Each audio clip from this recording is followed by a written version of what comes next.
It was past midnight when the wind howled through the narrow alleyways of the city, carrying with it the distant sound of sirens. Inside a small maid's quarter at the back of a wealthy mansion, 22-year-old Elena was finishing her chores. Her hands trembled from exhaustion, but she still smiled faintly as she folded the last bedsheet. Life had never been kind to her, an orphan raised in a rundown shelter, then working endless hours just to survive. Still, she believed that kindness could heal anything, even a broken soul. But that night everything changed. As she turned off the small lamp and got ready for bed, she heard a faint noise, a thud, then another. She froze, her heart raced. The sound came from inside her room, from behind the curtain. She stepped closer, clutching the broom handle like a weapon. When she pulled the curtain aside, she gasped. There, slumped against the wall, was a man covered in blood. His black shirt was torn and his breathing was shallow. His face, though pale and bruised, was strikingly sharp, like someone who commanded power. A gun lay beside him and his piercing eyes opened for just a moment, locking with hers. "Please," he whispered weakly, "don't call anyone."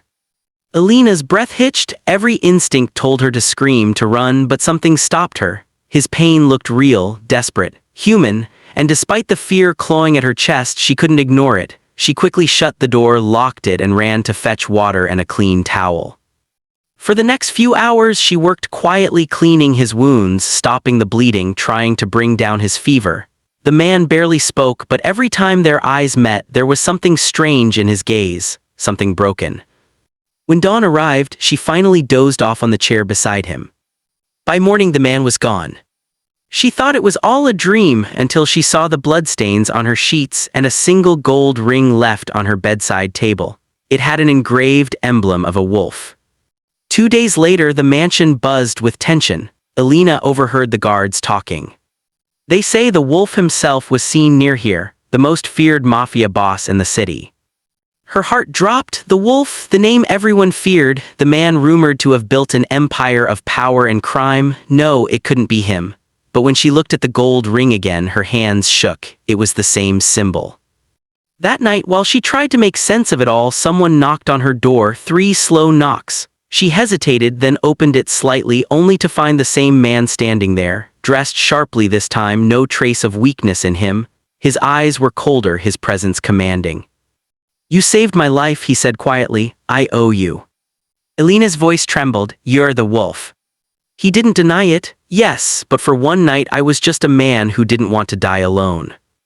Days turned into weeks. He visited her secretly, always bringing small gifts, books, food, even flowers. At first, Elena wanted nothing from him, terrified that his world would destroy hers. But the more she saw his gentleness, the way he asked about her dreams, how he watched her care for stray cats outside the mansion, the more she saw the man beneath the title.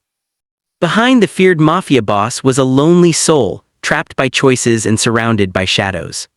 One evening, as they sat by the window, he confessed, "You're the first person who didn't ask me for power, money, or protection. You just helped." Tears welled in her eyes, because you were hurt, because you were human. He smiled faintly, a smile no one in his empire had ever seen.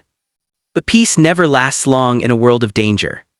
One night, a rival gang found his hideout. Chaos erupted. Gunfire shattered the silence. Elena, trapped in the crossfire, screamed his name as bullets tore through the walls. He fought back fiercely, protecting her with his own body. When it was over, she knelt beside him, trembling as she held his face in her hands.